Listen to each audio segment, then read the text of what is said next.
Well, hey, thanks for joining us for another episode of Triple Play. Please don't remember to please don't forget. That's right. Don't forget, but also in lieu of forgetting, remember to like and subscribe and share. Absolutely. Yeah. And let your friends know, let your family know. Don't let them leave. If they say, I'll do it, say, hey, pull out your phone right now. I'll do it right here. I've done that. I'll be at the gym and guys will be like, I'll like it. I'll be, well, why don't you get your phone right now? And they'll like it, and it just helps out, man. I'm like, hey, you're helping out. We need subscribers. So please do that. Don't forget to support those that support us. 636-458-1798 will get you to Andy McCollum and his team at Resource One, and 573-436-3717 will get you to CS Design. And they just did a website for a new restaurant, or a new venue that's opening up, not restaurant, but a new venue, I guess, called Magnolia. In Wildwood. So, cool. They love helping small businesses. So remember them. But we're here to talk about actually an experience we had, and we're going to share a little bit of that with you because it was a very interesting experience. It was all new for us. So yeah, it was new. Whatever you're feeling, we were feeling. So we got to go behind the scenes a little bit with NWA. They had their 75th anniversary, wrestling at the Chase. Initial thoughts? Well, my initial thought was the guy that we interviewed won the belt. Did you hear that the next day? He not only won the belt, but he is like the going to be their next big guy. They signed him to an 18-month contract. So we're going to show this to you here shortly, but the guy we got to spend the most time with, and the guy who was kind of our guest on there, is a kid named, and I say kid because he's younger than me. Yeah, I think he's 30. Yeah, but his name is Kerry Morton. He's really a second-generation wrestler, but third-generation involved in the industry. Mm-hmm. So I guess his grandpa was involved. So, and he was quite the character. It was fun having him. So it took us a little while to get there. Well, so okay, we went to what was the hotel downtown we went to first? I don't know. I was so tired. So let me preface this. I did not sleep that much that night before, and then that morning I woke up and mowed the yard, did all the normal chores around the house, and I was trying to speed through a bunch of stuff so I could be able to get there on time in the afternoon. So I was speeding through everything, grabbed lunch, and then I was just I was wasted after that point. So I figured that out eventually, but for whatever reason in my mind, I thought you were like, we'll drive downtown together. And so then in my mind, I was like, downtown, Chase, there's got to be a Chase downtown. So we just went downtown. We got to the hotel. I thought it was not the hotel. It was the Westin. That was the Westin, yes. And I was like, oh crap, that's not the Sheraton. That's not the Chase. That's the Westin. All right, let's go to Clayton. And then we went to Clayton. It was at the wrong hotels. In Clayton, we went to actual Chase. Yep, which was actually on the other side of Clayton, really. So. Right, and it was even sadder. And I was a little bit tired that day too, because Chase Park Plaza. That's where I spent the night of my wedding night. I know. You were saying it. That is so crazy. I got there. I was like, Chase Park Plaza. Okay, I know exactly. So we were a little bit late, but it was fine. We got there, and then when we got in there, we're going to show you guys a little bit of what we saw. So I'm going to put it up on the video, but you're going to see a clip here. We walk in, and it was a bunch of women rehearsing. So yeah, they were all on stage. I guess I would call it a walkthrough. Yeah, that's exactly what it was. It was kind of, they were doing the choreography, figuring out who was going to hit who. Mm-hmm. So enjoy this, and then we're going to talk about it here.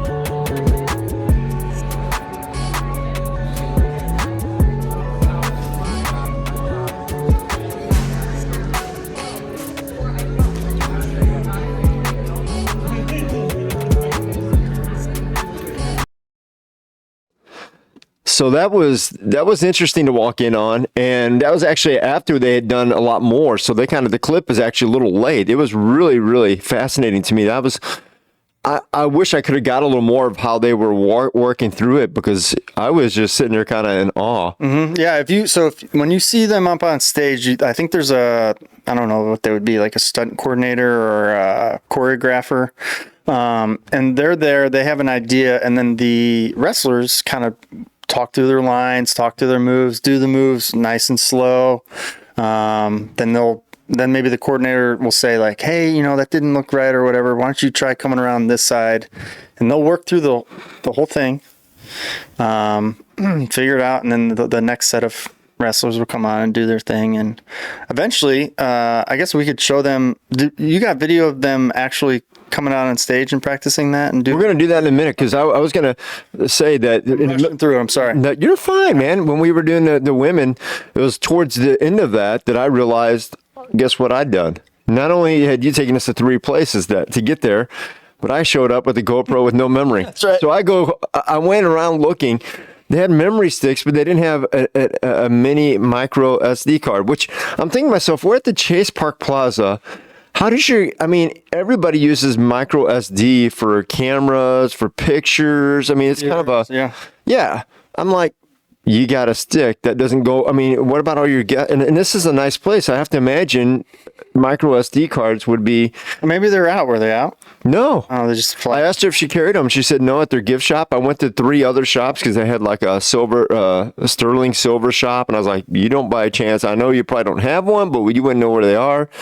Went to a couple restaurants that were in there. Nobody. Everybody's like, yeah, I've never seen one around here. Well, anyways, you got to use. You can use your phone. I used my phone. Came back. Yeah. Sat down. Decided that was the route we were going to go. So that was okay. And then they started doing like a real full. Like all of a sudden, actually, before that, I should say, then. Oh, you spotted someone. I spotted somebody, and I was a little starstruck, I have to say. That was kind of cool, because I'd seen him, but the last time I saw him, I was probably 18, 19 years old. So, when you go over 20 years of your life, and all of a sudden you see, but it was. In the flesh, too. It wasn't like on the TV or from 100. We were close, yeah. We were real close. So we saw Billy Corgan. I'll put up a little clip of that real quick for you. Maybe a taste of his music, too. Chat with you.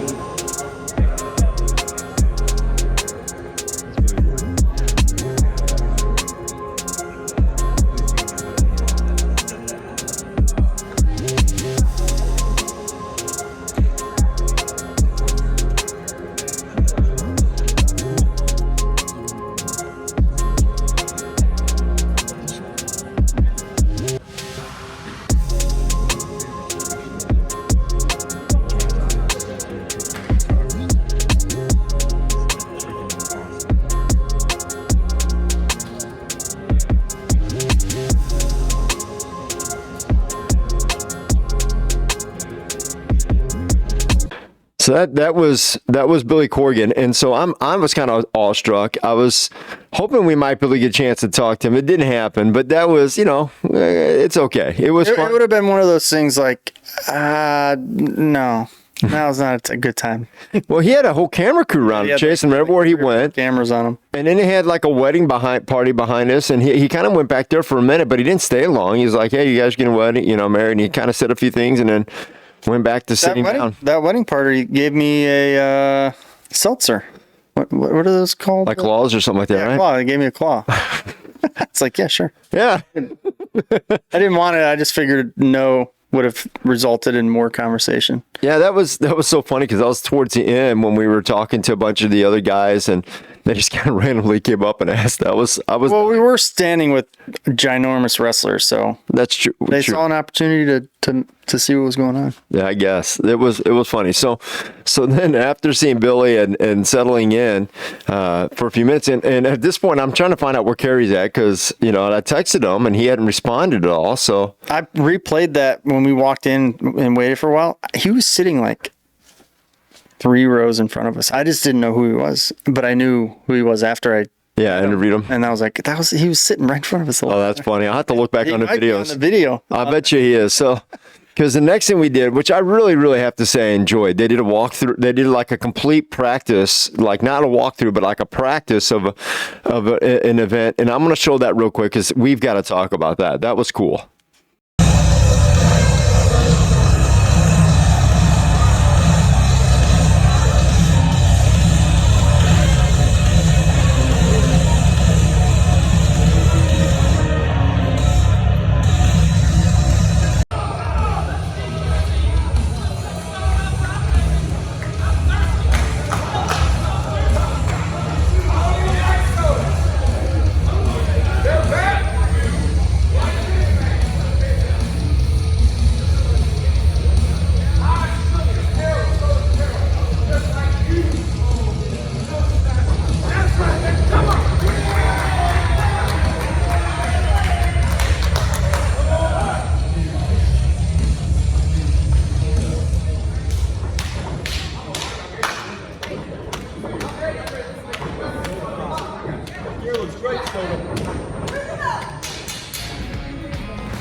So you saw a couple clips that were put together there.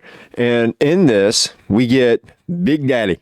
Big Daddy. And I don't remember the other guy's name, but I was really kind of concerned when he first came on the stage because he was much smaller than Big Daddy. He was not. He might have been Little Daddy. He was not big. Big Daddy was, I mean, you see him. Oh, he was huge. And he had his line. Yeah. What was his line? What was his line? Something about your mama. Right? something about it. And he had a couple that were really, really funny. He also, he loved that. So I love the participation of the other people that were in the room. The other wrestlers, a lot of them were there, and they were booing him because he was a heel. Mm-hmm. Okay, and the other guy was the hero, so they were cheering him on like there was somebody in the crowd, and he was actually speaking like they were the crowd. I really thought that was really cool. I don't know. I told Audrey that this was probably the coolest part, but that's what I enjoyed. That all the wrestlers were there, and it was kind of like they were testing out their lines, their signature lines of like boos, and then come back with something. And if the other wrestlers didn't like the line, they would say like, no, say yo mama, and like they would correct him and like give audience like that didn't work with us, try something else. Yeah, and then Big Daddy would try something else, and they'd be like, yeah, that's the way you do it, kind of thing. So it was like like the walkthrough, but live, but not live. So you got a little feedback, live action feedback. I thought that was really cool too. Yeah. I thought that was really cool. And I thought one of the things I was amazed at, those actually hit each other. Yeah. I was shocked that and it looked hard. I mean, I was like, oh, and he flipped them. Yeah. And they did the leg thing on him. Yeah. Oh my goodness. Close enough. I guess if you're like in a big arena, you're not going to see those little things, but when we were close, we were 10 feet from the stage, you can see when they're like about to go down on the ground, maybe they'll slap their chest to make that loud slap, so that you think it's louder hitting the thing than it actually is, but it's art. I mean, they're athletes, artists, whole thing. Well, I was amazed. I sat there, and really that was to me like the pinnacle of the time, and to some degree, just because I was really just blown away at how real it looked, it was really fun. I really enjoyed it. Yeah. So, well, I mean, I think I understand now. Like I used to, and even now, I know it's not real, a real match, but everything else about it is real. Like the slams on that floor is real. Like getting slapped across the chest by another 6'6", 250-pound man, that's real. Like everything else is real. Everything else might be choreographed, but the commitment, the pain, the things that they feel are all real. Oh yeah. I mean, they're all in, and that's one thing you notice about everybody there. They're all in. They're not a little in. They're all in. I mean, even when we were there to do a little bit of an interview, they didn't break really from character, except for, and I'm going to put this up because I thought this was really interesting. I'm going to put up a clip of Kerry Morton. And he was explaining the policy in the state of Missouri about blood, and I thought that was interesting because afterwards we went up with Kerry and he started sharing that. I was like, tell that to me again. I want to record this because that was really interesting of how he did it. So let me play that for you guys, and you can check it out. You're fine. So what was that again? Tell me that again because that's interesting. So, in the state of Missouri, which we're at, and St. Louis, Missouri, in the art of professional wrestling, if you were to bleed, whether you get hit super hard, which is, in today's time, that's how you do it. You don't necessarily do the old school gimmicky way where someone takes a razor blade. That is not called for in today's time. If you see blood in professional wrestling, it is legitimate blood. We don't use the fake shit necessarily. But if you were to bleed in a professional wrestling ring, you have 2 minutes to end the match. And within, if you exceed those 2 minutes, then you're fined up to $3,000 for your company saying. So that's the.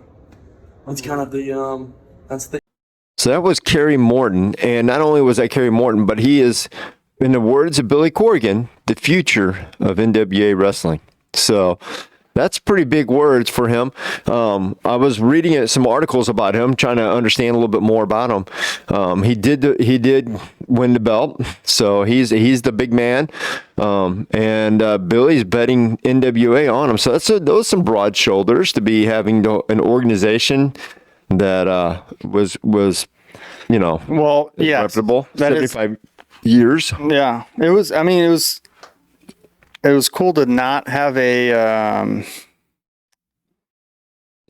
any preconceived notions of who he was, and then interviewing, getting to know him, talking with him, and then seeing the belt one after, and then like kind of his trajectory after. It was cool to have those different outlooks on who he was. I think if I would have known that he was going to win and do all that, or he was who he was, I think his interview, and you'll see it, proves why. Obviously, what you do in the ring is important, but I mean, you think of wrestling, WWE, WWF, all those great NWA even now.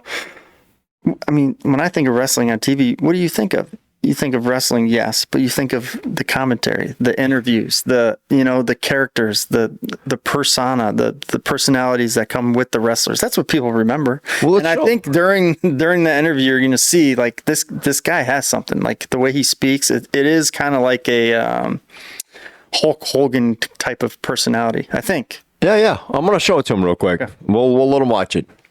All right, just tell us when we're rolling. We're just gonna, just tell us your names and We're here to heal the world with our wrestling. If I can quote the great Nature Boy Ric Flair, 1828, no boyfriends, no husbands. Woo! It's an age range, baby. Woo! It's an age range. That's right. So it's universally in professional wrestling. You have the heroes, and then you have the bad guys. Not necessarily, the protagonists. he's your hero. You won't carry your my hero, man. I You appreciate know, that. actually, you're my hero too. Man. He's my hero too. Yeah. No, Is this a standard? Is this what we're gonna see when when the lights are shining brighter? Is this we change our get-ups? We got different accessories. Do we have a favorite accessory? Carrie's Or is got it just every match? This is what. Carrie's got custom gear. So the champ. So the champ has to look cool necessarily. So I got custom gear. On top of AT, you got some badass gear made for this event particularly. I have some nice tights, a little baby oil on my body. Well, God gave you the best gear. Those fucking bale arms. Yeah, he really gave you some really good gear. You can't make these out of foam rubber and duct tape, ladies and gentlemen. I mean, that gear is unexceptional. Wink, wink. And then here. Oh, bro. Sorry. It's all You're natural. right. It's natural. It's all natural. Just like they were in baseball, ain't that right? And then, cool story tonight too. Thrill. We lost a really big hero in professional wrestling, which was Terry Funk. Sure. A couple of days ago. So Thrill got inspired Terry Funk wrestling gear for NWA 75 tonight. Yep. That's what I like. I'll to be hear. doing it for the funker, baby. For the Funker. So that's. Besides myself, he's my favorite wrestler of all. Well, besides myself and Alex, this is my favorite wrestler of all. Oh, yeah. Love yourself first. Carry your right under Terry Funk. It's okay. I'll take it. You've been under plenty of women before. That's so you're for probably sure. used to it. What's the largest human being you've ever picked up in your life? Throw Billy. Yeah. Yeah. Well, we were drunk at a bar. Yeah. Yeah. And I think it was in Sydney, Australia. Right. And we went away. He's like body slammed me. You can't not get drunk in Sydney. That's what I've heard. Well, I couldn't not get drunk in Melbourne, and I couldn't not get drunk in Brisbane, and I couldn't not get drunk in Adelaide. Yeah. That's what you might call a problem. Adelaide was probably the worst. A sobriety problem. They have weaker Jack Daniels over there. I don't know. They do, actually. Have you been to Australia? Yeah. He actually is the first guy to hit a home run in Australia for Major League Baseball. No joke. Dude, if you did that, I bet you went down in some way. And my wife with me. This is I mean, it could have been hers, too. Yeah, that's what It still counts. So related. Respectfully. Right. respectfully well related. So who does somebody get the most time on the mat out there? I think it's sporadically, it's across the board. Yeah. Especially for wrestling in what you call a 6-way tag necessarily. Yeah. There's 3 people on our side. A menage a six, as they call it. What's our station? Does anybody plan on flying out of the ring tonight and having to get back in, or is that's not even?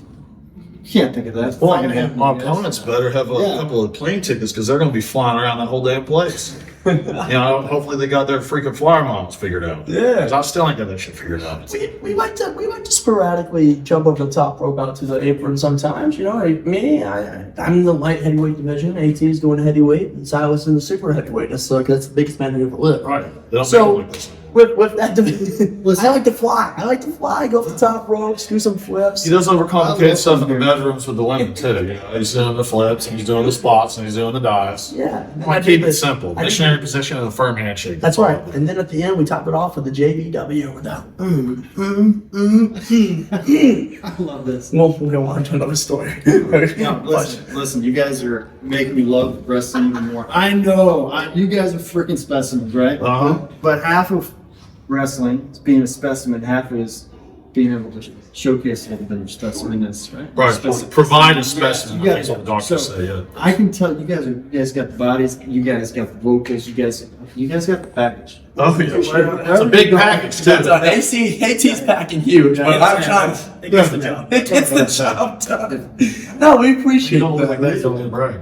You got anything to say to your fans before you smash and face this night? I think what the next goal is we're going to smash a few brewskis with you tonight after the show, after we all celebrate our victories. Then we're going to go out. He's going to show us the town of St. Louis, and then I'm probably going to get arrested, and I'll have to use some of his big money paycheck to get for some bells. So that's the game plan. Just run from the St. Louis police. Look at me right here. You got angrylemonade.net. That's where you can get all your Throwbilly threads. You can get a t-shirt. You can get Kerry James stuff. That's right. Also, to get this sick t-shirt, go to nationalwrestlingalliance.com/shop at ThrowbillyTCB. At Kerry Morton, at real Kerry Morton, presumably. That's REAL Kerry, KERRYMORTON. Cheap plug.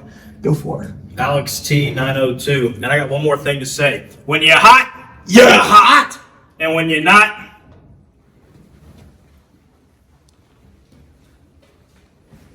we get paid for that? Okay. Yeah. Just PayPal me. That's not So you see what we saw, and they were awesome. That was so hilarious.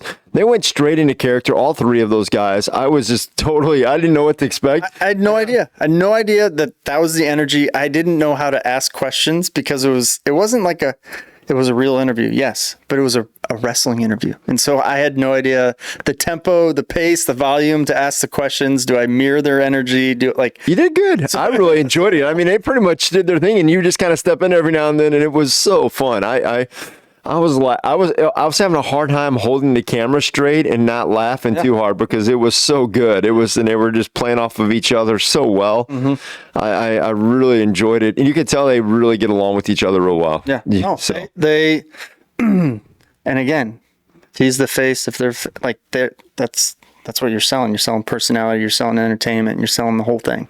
Yeah. Well, they did it, and they can throw each other around in a little square. Yeah, that is true.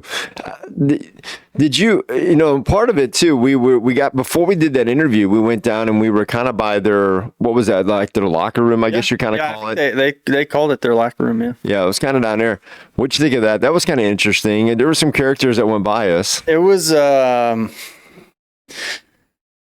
guess the thought I had at the time, if I'm honest, was that it was a little bit like Halloween. It was like a play about Halloween athletes. It was like a mixture of everything. You saw like strange characters and people wearing weird things, but also like being in incredible shape, being incredibly huge, being graceful, being like, it's an interesting combination. It was a mixture of a lot of different personalities. We had people that would talk to us, and we had the guy that was locker room blocking us. Yeah. So what I think a better way to think of it is like, well, no, I don't want to say it. I don't want to. You're okay. I just, he kind of stood there and was trying to make sure we were supposed to be down there, and then he was also trying to, kind of looking for something. You could tell he had some. Let's just say there was a lot of testosterone flowing down there from both the girls and the boys. Mm-hmm. And some of the men who came up to us had maybe too much testosterone or synthetic testosterone. So there was a weird mixture of like. For those who aren't reading between the lines, they probably did a little steroids. So they either chucked it in or rubbed it in or whatever they did, but they were enhanced. They were enhanced. That's they had to enhance. They have to look the part, right? Chemically enhanced. Yeah, and I'm sure they don't always get to go to the gym because they travel quite a bit and they go from town to town a lot of times, and they were doing. I mean, I know that at least the Chase was a 2-night event. They had Saturday night, they had Sunday night, plus you got the Friday. So, and then I guess Monday they take off, and they probably do one midweek. I mean, they were saying they do 4 to 5 shows a week at a lot of times. Yeah, I have nothing to say on that, but no, I'm just saying do it to get in shape, and yeah, that's what I was saying. They got to maintain that shape because, you got to look the part, right? It's what the people pay for. Yep. So before we end, one of the things I saw, did you see that Hulk Hogan was interviewed by Joe Rogan recently? I haven't seen that. Yeah, it was interesting. He invited Joe Rogan to church. Really? Yeah. I haven't heard Well, Hulk Hogan, he had that show with his wife. I don't know if you remember that. Like probably like 10, 15 years ago. Yeah. And then that show ended. Well, they got divorced. And then Yeah. I haven't heard one thing from him. Not one thing. Well, he's been doing a little bit here and there, but he was on Joe Rogan the other day, and they were talking about different things and how faith has become a cornerstone to him a lot, and him and his girlfriend go to church, and he was like, well, don't tell people where you go. He goes, no, I want them all to show up. They should. I'd love them to know. Mm-hmm. So they all need to hear it. And anyways, they do. It was an interesting little Joe Rogan. So I'm not trying to plug Joe Rogan, but I was definitely I thought of it after we left. Just these guys, as their careers start to window down, I wonder how many of them, because I watched a show, and I brought it up a few times here, called Hoarders. And there was an old wrestling guy from Hoarders. Oh, that one. Yeah. And That one. and it makes you just wonder different, just like I guess anything, different baseball players choose different directions after their careers. And in this case, got my mind thinking about wrestling because we were there all day. And so kind of got That was one of my questions. I was like, because he told me he was 31, and I'd imagine he's been doing it his whole life. He's not small. You have to think, like, at some point, their bodies just are like done. So that's interesting. The one guy even joked about retiring. Yeah, he goes. I go. So are you just gonna do this till? This is on TV or not on film, but. I said, how long are you going to do this for? You just till your body quits? And he said, yeah, like 2 weeks ago. That was great. Well, I hope you guys enjoyed a little bit behind the scenes of the NWA Wrestling at the Chase 75th anniversary, a little sneak peek at a few of the things that go on. And maybe like you'll have a deeper appreciation. I know I did. And I hope next time I'm through town I can catch more and Kerry was gracious, really just a kind heart. All of them were, but we were really thankful for him. So Kerry, if you watch this, we appreciate you playing such a graceful guest to us, and we hope you continue to have many more belts, and hope you make the name that Billy is putting in it behind you. So hopefully you go on and do great things. We'll be cheering you all the way. And with that said, don't forget to like and subscribe and watch NWA. And don't forget to support us too. So for $3 a month, you can go on and for as little as $3, you can go more, but for as little as $3, you can really help support us. Just hit that support tab, make your monthly pledge. It helps us out and covers some of these costs so that we can continue to put out great content, go fun things. And well, that's what I was going to say is like, if, we'll be able to do more of these events in the future, the more support we get, especially traveling out of town. Eventually, at some point, the guest level gets to a point where you can't just say, "Hey, can we have you on the show?" You have to start paying people. Yeah. So that's going to be part of our. Well, the brand. Yeah, well, just things that we're going to have to pay for in the future, just thinking ahead of time. So that'll help us build that little war chest to get some new guys on. Absolutely. Well, with that said, we hope you enjoy it. We got some great guests coming up over the next few weeks, and I'm hoping you enjoy those as well. And we'll catch you next episode.